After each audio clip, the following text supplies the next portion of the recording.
Que a graça do Senhor seja com todos os irmãos. Amém.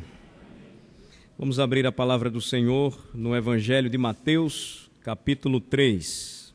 Convido a todos os irmãos a abrirmos juntos a palavra do Senhor em Mateus, capítulo 3.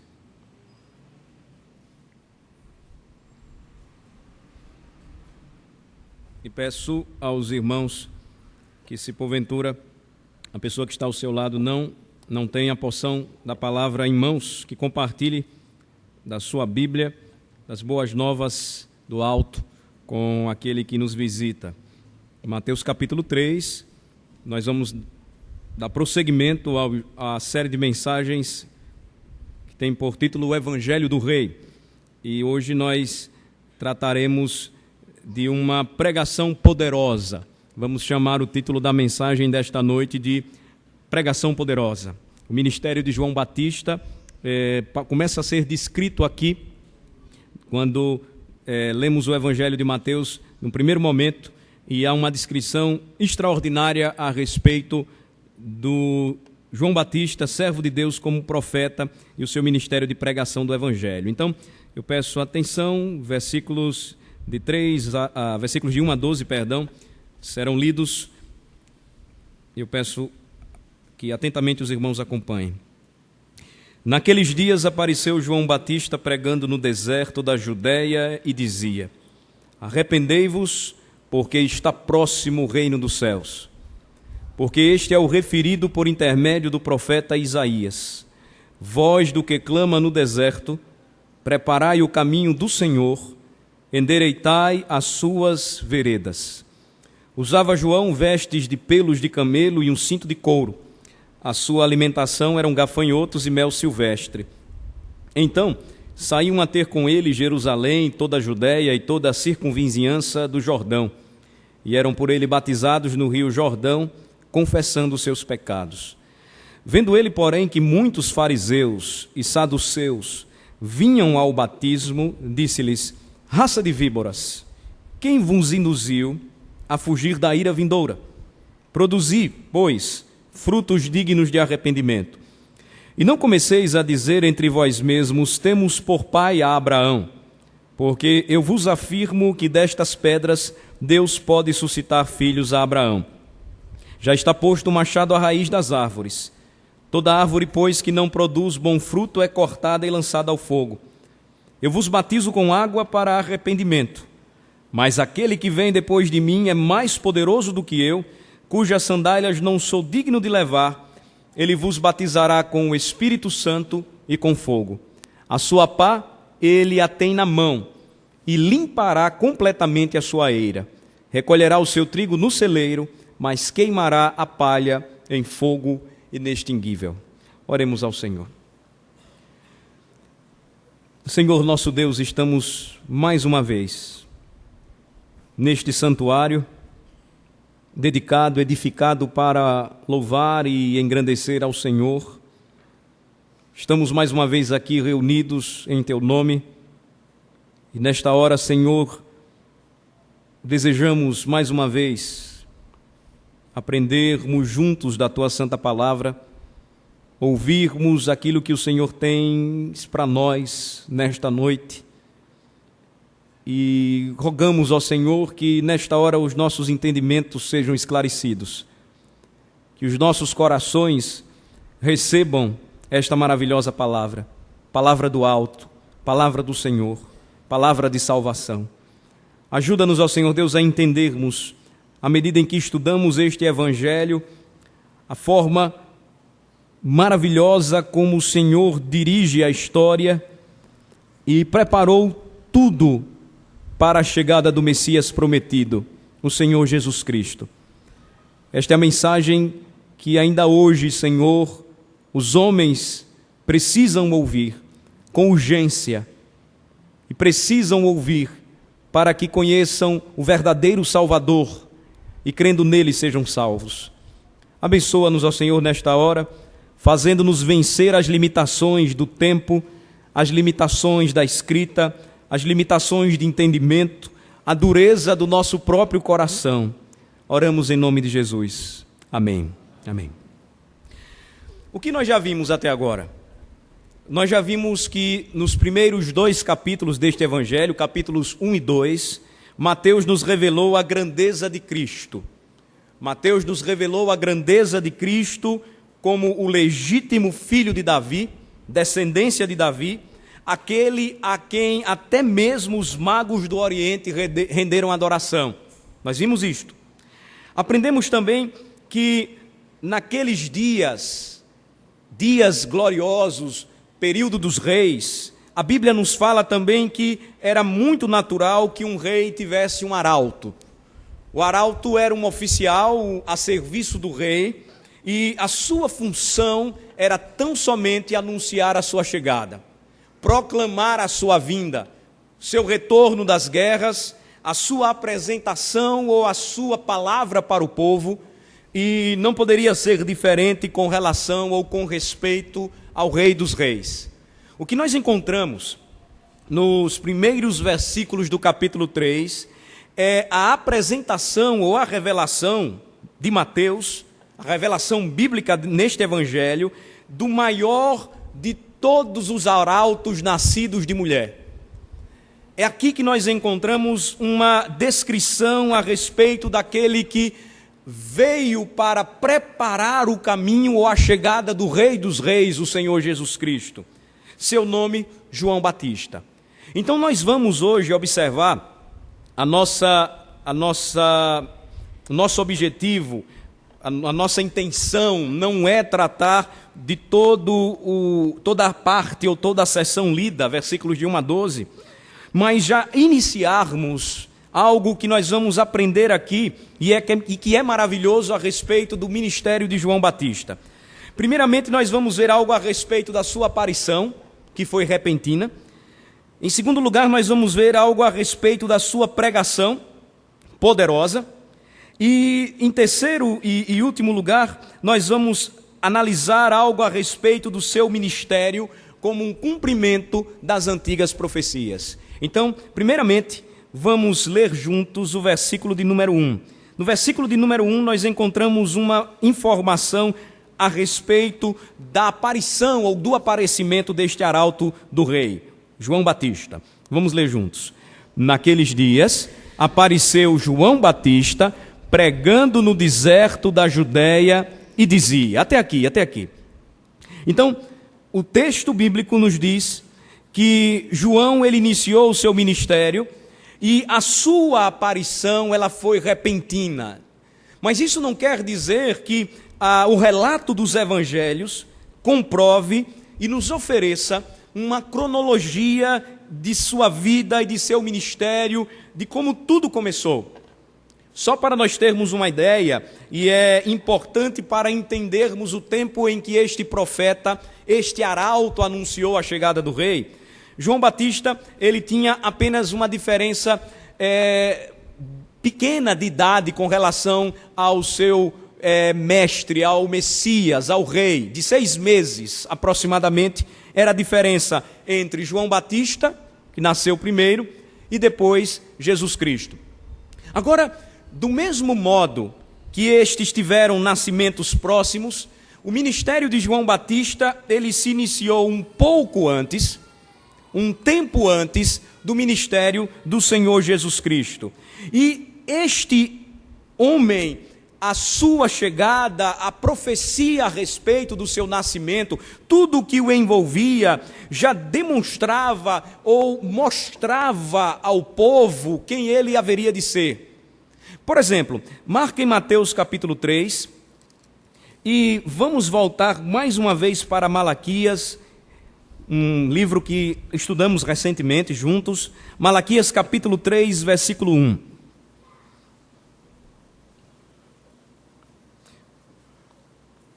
João iniciou seu ministério como profeta no mesmo ano que Jesus. Ele iniciou meses antes. No mesmo ano ele começa a pregar e a preparar o caminho do Senhor. Mas as profecias a respeito da sua chegada, elas já haviam sido ditas há muito tempo. Nós lemos na liturgia Isaías 40, e nós vamos ver um pouco de Isaías 40 daqui a pouco, e já era uma referência à chegada de João Batista. Agora, quando nós lemos juntos Malaquias capítulo 3, versículo 1, o que é que nós encontramos? Vamos ler juntos? Eis que eu envio o meu mensageiro, que preparará o caminho diante de mim. De repente virá ao seu templo o Senhor, a quem vós buscais, o anjo da aliança, a quem vós desejais. Eis que ele vem, diz o Senhor dos exércitos. Malaquias 3:1 é comprovado, esta referência profética, ela é comprovada por Jesus no mesmo evangelho que nós estamos estudando, capítulo 11. O Senhor Jesus vai confirmar que Malaquias 3:1 é uma referência a João Batista. E o próprio João Batista, no evangelho de João, falando a respeito dele mesmo, João aqui o apóstolo, relata ou narra quando João Batista, ele fala a respeito de seu ministério, e ele cita suas próprias palavras, que o seu ministério era um cumprimento profético de Malaquias 3:1. Agora, tudo o que envolveu a vida deste homem, a história deste homem, foi surpreendente. Aquilo que foi dito a respeito dele no início, todos os acontecimentos que envolveram Isabel e Zacarias, o nome que deveria ser dado, João quer dizer dádiva de Yahvé, ou dádiva do Senhor, presente de Deus, e toda a conjuntura histórica e os passos que aquele homem haveria de tomar, como uma voz que clamaria do deserto e prepararia a chegada do rei. Então, tudo nele era surpreendente. E nós vamos começar a ver hoje isto. Primeiro, a sua aparição foi repentina. Quando nós voltamos para Mateus capítulo 3, versículo 1, nós encontramos a expressão naqueles dias, dando uma ideia de algo repentino, ou seja, no momento certo ele começa, mas enquanto isto não acontece, João, ele permanece com seus pais, ele cresce, ele é moldado certamente pela providência do Senhor, mas quando ele começa, não passa por nenhuma escola de teologia, não foi enviado por nenhum sínodo para se preparar para o ministério, mas aparece João Batista e ele já aparece pregando no deserto, e ele diz no deserto da Judéia aquilo que o Senhor lhe confiou. Seu modo de vestir também era bastante interessante. Nós olhamos aí o versículo de número 4 de Mateus capítulo 3, e nós vemos isto. Vamos ler juntos o versículo 4. Leamos.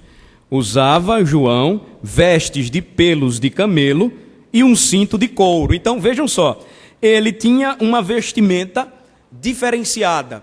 Era característica dos profetas, mais aproximada das vestimentas de Elias o tesbita. Quando nós olhamos o livro dos Reis, 2 Reis, capítulo 1, versículo 8, nós vamos perceber que o profeta, ele era identificado por sua vida austera, sua vida simples, até mesmo rude. Então ele não usava ternos, ele não usava roupas como nós usamos hoje, ele não tinha tempo para se ataviar com nada, sua mensagem era urgente, sua aparição é repentina, e ele deveria chamar a atenção naquele momento, não para si, mas para algo importante que tinha para dizer.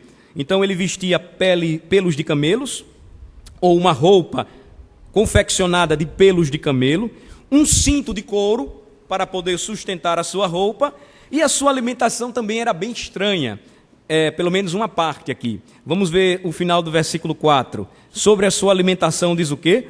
A sua alimentação eram gafanhotos e mel silvestre. Então, o mel era uma comida muito comum, não é esse mel que nós conhecemos hoje, mas era algo muito mais consistente, de fato um alimento. Era encontrado nas rochas, e era aquele mel semelhante à passagem bíblica que fala do que Jonatas encontra, e que Sansão também come, quando ele volta e vê o leão que ele destruiu, e em sua carcaça ele encontra mel para matar a sua fome.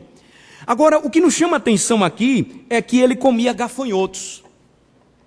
A lei dietética estabelecida pelo Senhor e dada por Moisés ao povo permitia que pelo menos 3 espécies de insetos fossem comidos.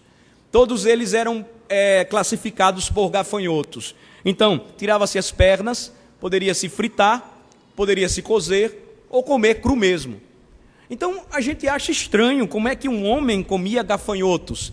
Percebam que até mesmo na sua alimentação, ele não demonstrava nada que tirasse ou desviasse o foco da sua função, da simplicidade do seu ministério e, ao mesmo tempo, da urgência da mensagem que ele tinha para trazer. Agora, tem outra coisa aqui, quando nós falamos a respeito da alimentação surpreendente deste homem, que é aquela que poderia ser até melhor compreendida, porque a gente acha estranho, nós não temos costume de comer gafanhotos, que é um dito latino, que geralmente nós utilizamos quando alguém questiona algo que nós gostamos de comer. Eu confesso que tentei uma vez comer peixe cru, minha experiência foi terrível, não deu certo. E, na realidade, o dito latino diz assim: gosto não se discute. Tem gente que gosta, tem gente que não gosta. Será que João não acharia estranho o nosso gosto por camarões, ostras, siris, tanajuras, os pernambucanos, farofa de tanajura? Então, alimentação característica, ele comia, mas tudo aquilo envolvia um ambiente de um homem que surge e que era apresentável como um profeta. Agora, sua pregação também, ela foi marcante. E é justamente o foco da nossa meditação, do nosso estudo, da nossa mensagem nesta noite. Quando nós olhamos para a sua pregação, nós percebemos que esta pregação ela foi extremamente poderosa. Então vocês leram comigo o versículo de número 1, já lemos o versículo de número 4, que encontramos informações sobre o modo de vida de João Batista. E no versículo 1 vocês leram comigo o seguinte: naqueles dias apareceu João Batista pregando no deserto da Judéia e dizia o quê? Versículo 2, vamos ler? Arrependei-vos, porque está próximo o reino dos céus. Então ele pregava de maneira simples, ele pregava de maneira clara e direta, e sua mensagem, ela era concisa ao invés de prolixa, ela não era complacente com os que estavam ouvindo, mas ela perscrutava a alma dos seus ouvintes, ela era assustadora ao invés de bajuladora. Então, mensagem concisa, mensagem perscrutadora, mensagem urgente e por isso assustadora. Então, muito diferente do que nós costumamos ouvir hoje. Às vezes, há uma prolixidade excessiva da parte de muitos pregadores que fogem do texto bíblico, não tentam explicar o que o texto bíblico diz e muito menos aplicar estas verdades para a realidade do povo. Muitas histórias, muitos contos, muitas piadas, muita divagação, ou então aquele sermão pesado, truculento, arrastado, sem doutrina, sem ilustração e sem aplicação. Também nós encontramos hoje muita complacência. Percebam, irmãos, que não é um problema novo, senão antigo, o fato dos homens procurarem ouvir o que querem ouvir. Só que o próprio apóstolo Paulo, falando a Timóteo, ele disse: Timóteo, cuide-se, nos últimos dias os homens rejeitarão a palavra da cruz. Eles não gostarão de ouvir a mensagem do Evangelho. Eles vão gostar de ouvir aquela mensagem que é gostosa, como aquela coceira que nós fazemos quando o ouvido está com algo. A complacência é o tema em voga nos dias atuais.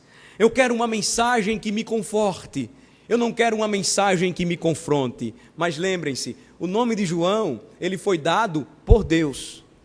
Lembrem do nome de João, dádiva de Deus. Será que não é uma dádiva de Deus, uma mensagem concisa, direta, simples, clara, perscrutadora e não complacente? A mensagem dele não tinha por objetivo bajular ninguém. A mensagem dele não tinha por objetivo passar por cima daquilo que deveria ser o anúncio e a mensagem do evangelho, da preparação, do arrependimento e da aceitação da chegada do Messias. Por isso, a mensagem dele era assustadora, porque ele falava a verdade, ele encarava olho no olho, e ele não deixava de dizer aquilo que todos nós precisamos ouvir ainda hoje. Qual o conteúdo da sua mensagem? O que ele pregava? Olhem novamente para o versículo de número 2 comigo. Primeiro, nós encontramos o verbo aqui no imperativo, é uma ordem dada pelo profeta, porém lembrem-se, esta ordem é divina. Ele diz: arrependei-vos. Literalmente falando, irmãos, há uma tradução mais próxima, porque vai envolver até mesmo o próprio arrependimento, é convertam-se. Isto é, façam uma reviravolta completa na mente e no coração de vocês.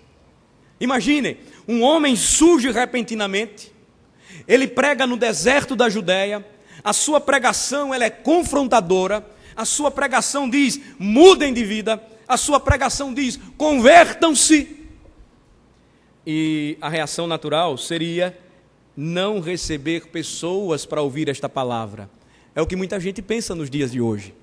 Pregar uma mensagem que diz que o homem precisa se converter, mudar de vida completa e totalmente, mente, coração, é algo inconcebível em muitos púlpitos brasileiros e mundiais.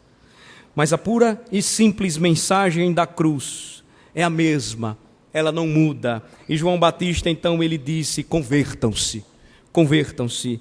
Convertam-se do quê? Primeiramente, dos seus pecados para Deus.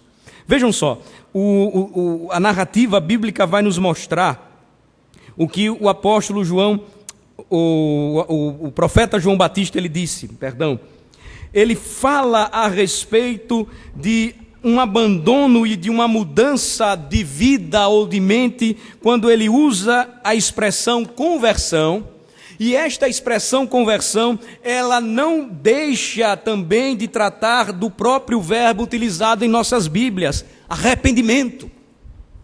Dos seus pecados para Deus, vocês precisam se converter, vocês precisam mudar. Era um termo também que era utilizado na língua hebraica quando o Senhor dizia para o seu povo, converta-se a mim. Ou seja, mude a sua rota, volte-se para trás.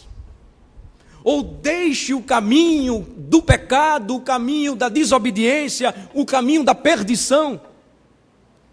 João, o profeta, então pregou, convertam-se dos seus pecados para Deus, e isto envolve arrependimento. O apóstolo Paulo, escrevendo aos Coríntios, ele disse que a tristeza ou o remorso pelo que nós fazemos não garante a nós o perdão, o favor de Deus. Aquilo que nós fazemos humanamente, aquilo que é o nosso procedimento normal, um pedido de desculpas não irá adiantar. Mas o apóstolo Paulo disse que a tristeza segundo Deus produz arrependimento, e arrependimento para a salvação. Isto só acontece quando alguém se converte dos seus pecados para Deus. É um aspecto negativo da confrontação, da pregação do Evangelho, que não pode deixar de ser dita, de ser falada, de ser anunciada, para que então o outro aspecto, um aspecto positivo, ele seja então proclamado também.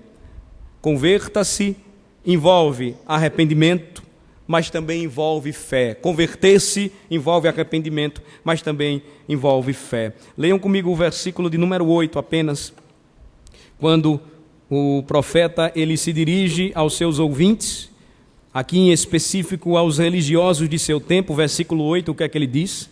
Produzir, pois, frutos dignos de arrependimento. Então, você deve se converter do quê? Dos seus pecados, você deve se voltar para Deus, e voltando-se para Deus, você deve produzir frutos. Frutos que comprovem que de fato você se converteu. Perceba, é uma mensagem tocante e ao mesmo tempo chocante para um mundo que não está acostumado a reconhecer que é pecador. Há um homem que não está acostumado a produzir frutos que glorifiquem o seu Criador e que beneficiem o seu próximo.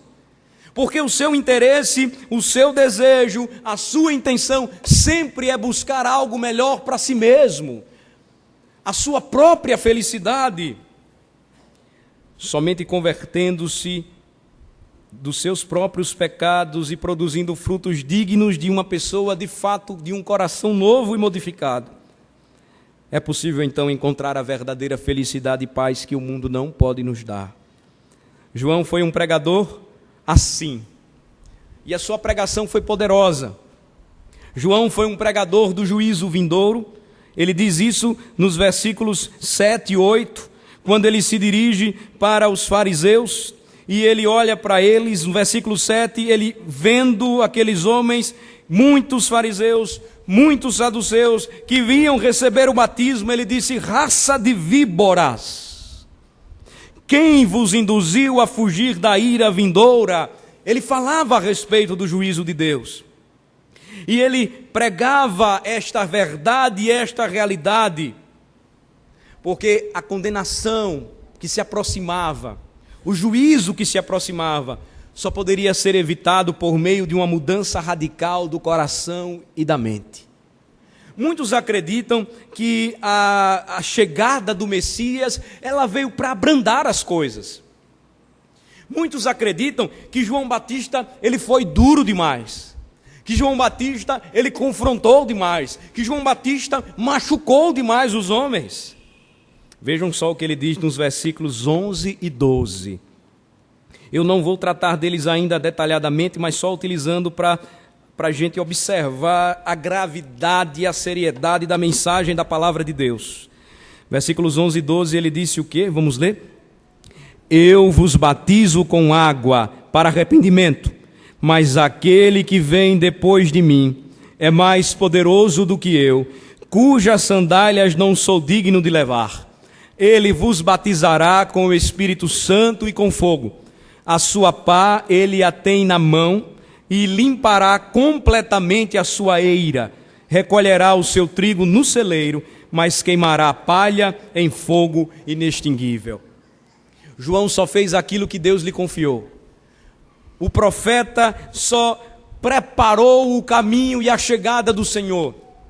Mas em outras palavras, ele conclui este sermão, registrado por Mateus, dizendo o seguinte: se vocês estão com medo, ou se vocês estão perplexos com a minha mensagem, vocês precisam ouvir aquele que está chegando depois de mim. Vocês precisam se preparar, e vocês só irão escapar do juízo vindouro se vocês entregarem os seus corações e as suas mentes para Cristo. Ele descreve a glória de Cristo de maneira infinitamente maior do que a própria pregação que ele teve e que recebeu do Senhor. E aqui nós temos uma menção interessante, importante, irmãos. É necessário fixar. Embora o ministério de João Batista fosse identificado pelo batismo, que na realidade demonstrou ou confirmou a sua própria tarefa, o seu próprio trabalho, a sua própria missão. Na realidade ele batizou a muitos, e por isso ele ficou conhecido como o Batista. Este símbolo, segundo João, só faria algum sentido na vida daqueles homens ali, se houvesse uma transformação fundamental da vida. E esta transformação, ela só pode ser indicada pela conversão. Quando alguém de fato resolve mudar. E esta ainda é a mesma mensagem que nós precisamos dizer. O homem sem Deus irá para o inferno caso não se arrependa, se converta, creia em Cristo e seja salvo. O homem sem Deus, se não for transformado, fundamentalmente em sua vida, e esta transformação real não for evidente por meio dos frutos dignos de arrependimento de uma pessoa nova, se isto não acontecer, o batismo não servirá de nada, porque ele apenas é um selo ou um sinal daquilo que o próprio Senhor já operou em nosso coração. Ele trata disso, e ainda hoje é a mesma mensagem que nós devemos anunciar e dizer. Ninguém deve se aproximar de Cristo acreditando que pode ser batizado, pode iniciar a sua vida eclesiástica na igreja que frequenta, mas sem experimentar o novo nascimento. O Senhor Jesus disse que importa vos nascer de novo, porque quem não nascer da água e do Espírito não pode ver ou não poderá entrar no reino dos céus. Não poderá. Mas também nós encontramos aqui, na mensagem de João, não somente a necessidade da conversão, mas ele mostra que a conversão, ela é extremamente necessária, porque o reino dos céus está próximo, e se o homem não se converter, ele não entrará nos céus. Vou repetir, se o homem não se converter, ele não entrará no reino dos céus. Com essas palavras, o que João queria dizer? João estava anunciando que agora uma nova dispensação do pacto estava se abrindo.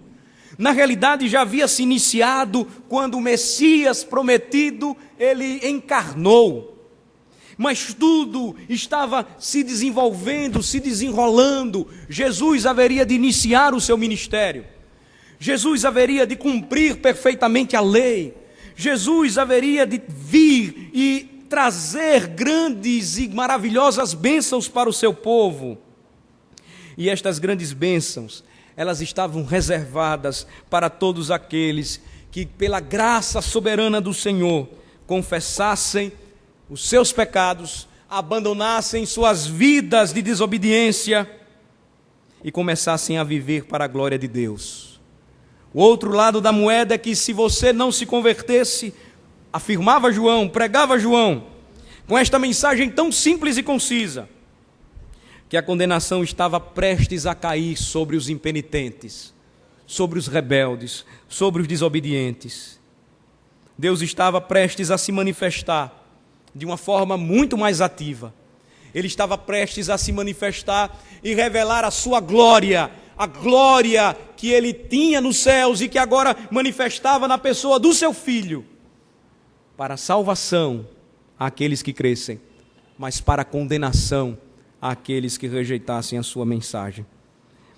Ele pregava conversão e ele pregava que o reino de Deus estava próximo. E tudo isso ele estava fazendo porque uma profecia foi dita a respeito dele. Em terceiro lugar, nós encontramos então uma menção ao ministério de João Batista como cumprimento das antigas profecias bíblicas. Vamos ler o versículo 3 juntos. O versículo de número 3 nos diz o seguinte. Vamos ler? Porque este é o referido por intermédio do profeta Isaías, voz do que clama no deserto, preparai o caminho do Senhor, endireitai as suas veredas. É uma citação de Isaías 40, que nós lemos na nossa liturgia desta noite. Eu convido os irmãos a verificarmos novamente Isaías 40. Abram comigo em Isaías 40. Nesta passagem,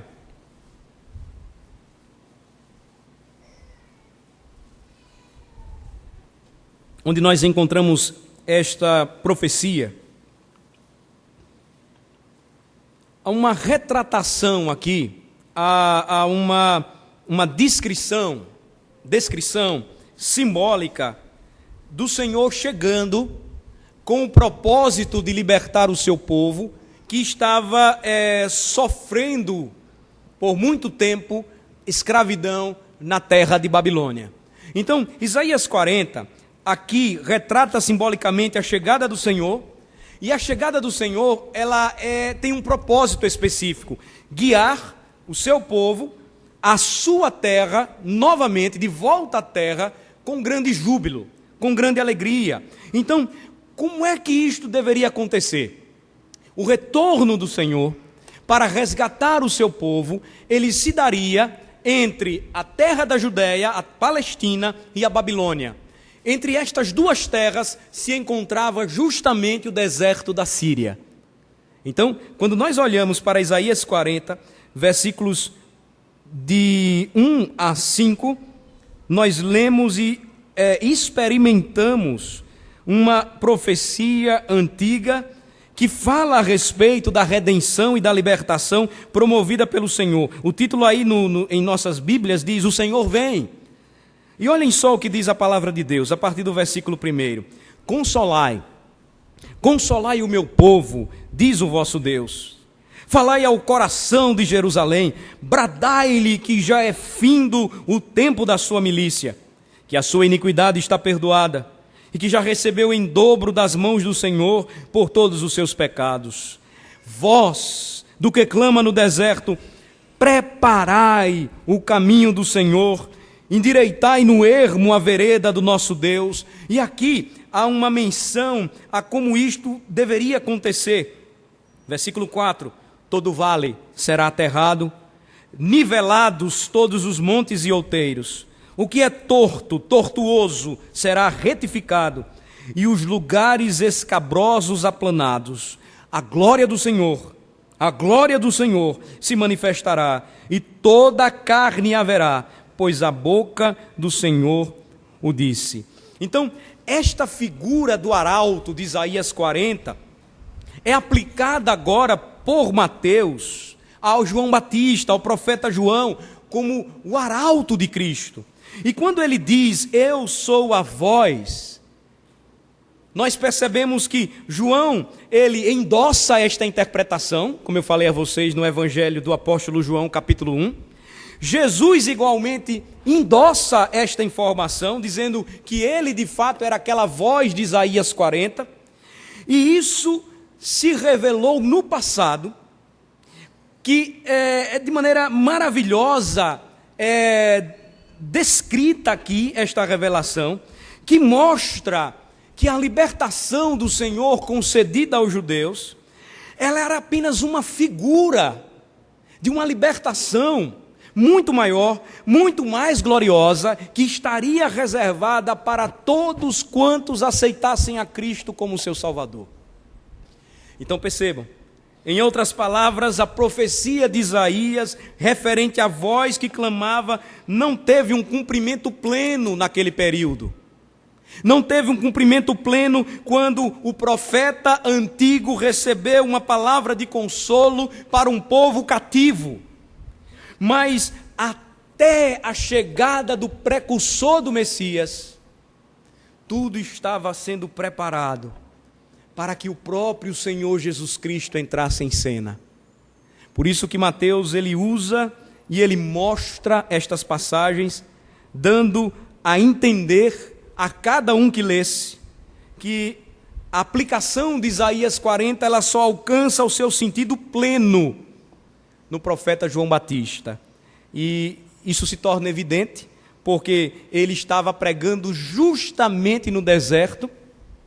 Ele assume a pessoa, a figura daquela voz que clama, e a tarefa que ele recebeu desde as profecias antigas, na sua infância, na barriga de sua mãe, antes de nascer, foi exatamente a descrita por Isaías no capítulo 40.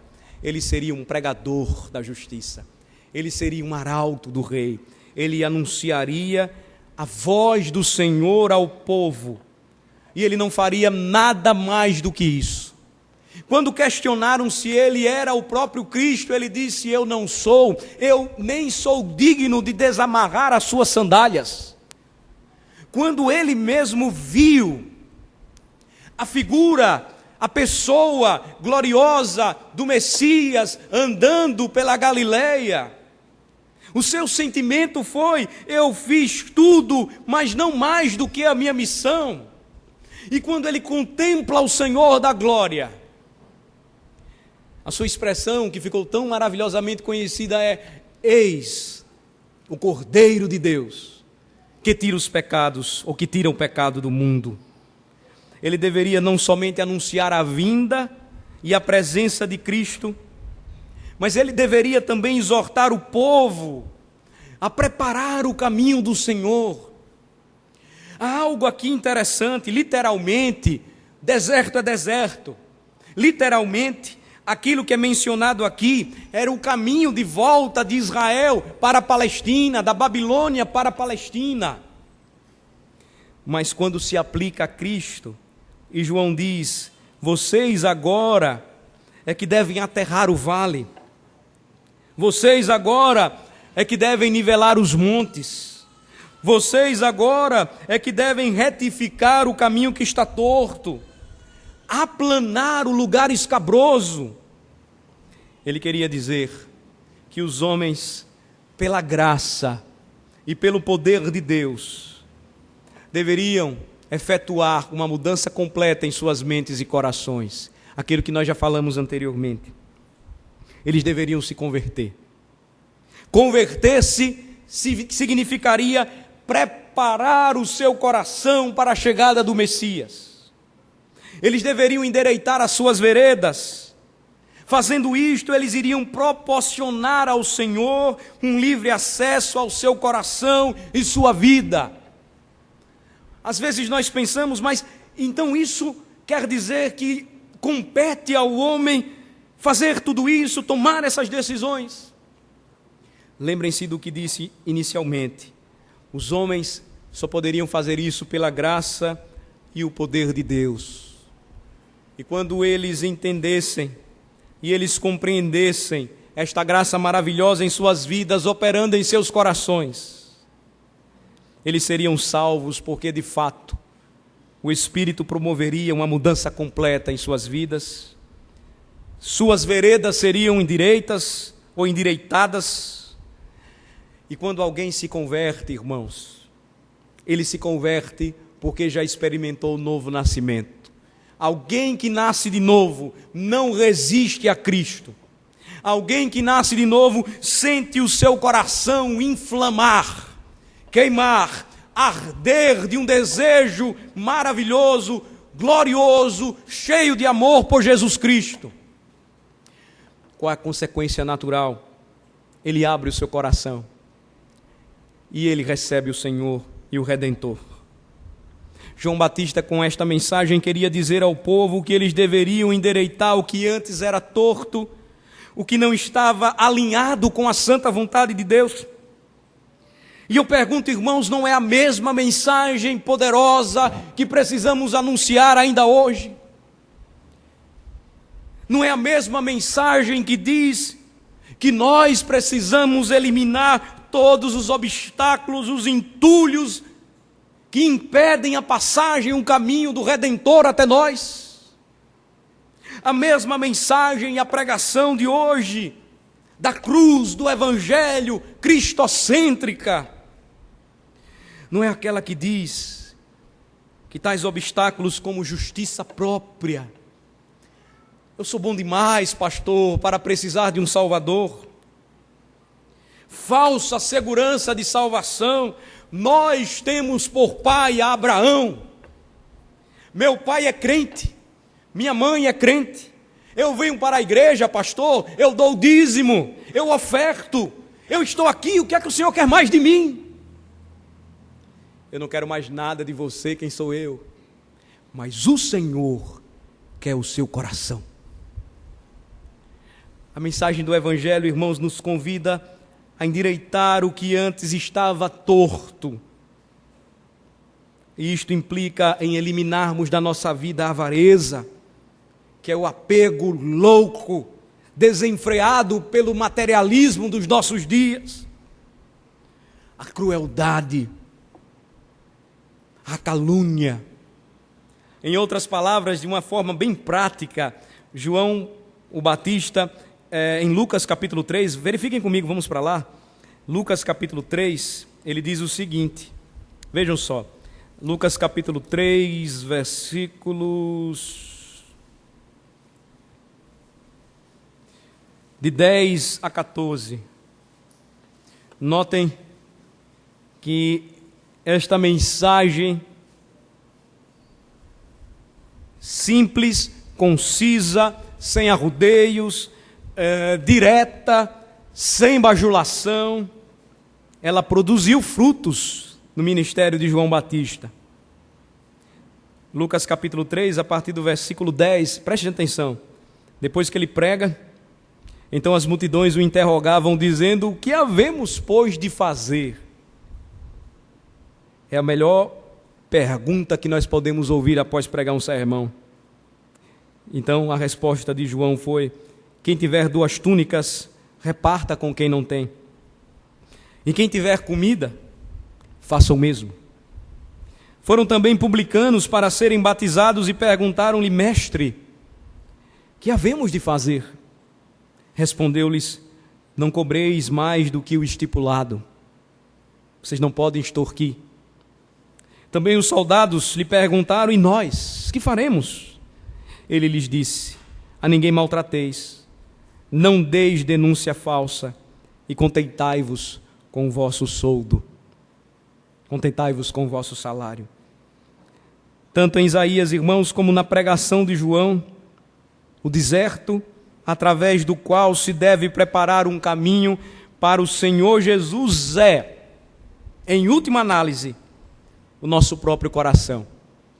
Naqueles dias, o coração do povo que estava inclinado para o mal.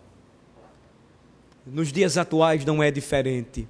É o nosso coração avarento, caluniador, seguro de si, cheio de alta justiça, que precisa se curvar e reverenciar a chegada do Rei. Isaías 40 termina com as palavras que irei ler para os irmãos. Diz assim, a partir do versículo 9: tu, ó Sião, que anuncia boas novas, sobe a um monte alto. Tu que anuncias boas novas a Jerusalém, ergue a tua voz fortemente. Levanta, não temas, e dize às cidades de Judá: eis aí está o vosso Deus. Eis que o Senhor virá com poder, e o seu braço dominará. Eis que o seu galardão está com ele, e diante dele a sua recompensa. E a finalização profética a respeito de Cristo é maravilhosa. Como pastor, apacentará o seu rebanho. Entre os seus braços recolherá os cordeirinhos e os levará no seio. As que amamentam, ele guiará mansamente. Se não passarmos pelo deserto que nos humilha e que nos leva ao arrependimento, se não passarmos pelo deserto que é o caminho de volta, que é a conversão, que é deixar Babilônia e voltar para Jerusalém, se não deixarmos o deserto, que é eliminar tudo aquilo que impede a chegada e o acesso do Messias ao nosso coração, esta mensagem de hoje não trará salvação para você, mas condenação. Mas se você, de fato, entendeu a mensagem, de fato, reconheceu comigo a necessidade de mudança de mente e de coração, reconheceu de fato que, como criaturas feitas à imagem e semelhança de Deus, homens e mulheres, jovens e crianças, velhos e novos, nós só temos um Senhor e o seu nome é Jesus Cristo. Se reconhecemos isto, endireitando os nossos caminhos, arrependidos dos nossos pecados, e abraçarmos a cruz, certamente encontraremos verdadeira salvação em Cristo. É a mensagem que nos prepara para o céu. É a mensagem que é poderosa porque não deposita nenhuma arma no homem, mas é a espada do Espírito que certamente penetrou o seu coração e o meu coração. Oremos ao Senhor. Ó Deus, nosso Pai, nós te louvamos pelas boas novas, porque são verdadeiras dádivas do alto. É a mensagem que diz respeito à necessidade do homem de se arrepender e crer, de se converter, porque o reino de Deus está próximo. É a mensagem que salva aquele que crê, porém condena aquele que permanece duro de coração. É a mensagem gloriosa de um Deus amoroso, que ainda hoje convida os pecadores a endireitarem seus caminhos e a prepararem os seus corações para a chegada do Rei. Ó Senhor, nós louvamos o Teu santo nome, porque isto é graça maravilhosa. Nós louvamos o Teu nome porque nenhum homem aqui nesta noite pode arrogantemente se levantar e dizer que Cristo precisa dele. Mas muitos poderiam se levantar aqui nesta noite e dizer: Senhor, tem misericórdia de mim, porque sou pecador. Salva-me. Eu quero ir para o céu. Eu não quero perecer. Eu quero viver por toda a eternidade na presença do Senhor. Nós te louvamos, ó Senhor, por Tua palavra. E pedimos que esta palavra, que não volta vazia, produza frutos para a salvação de pecadores. No nome de Jesus. Amém.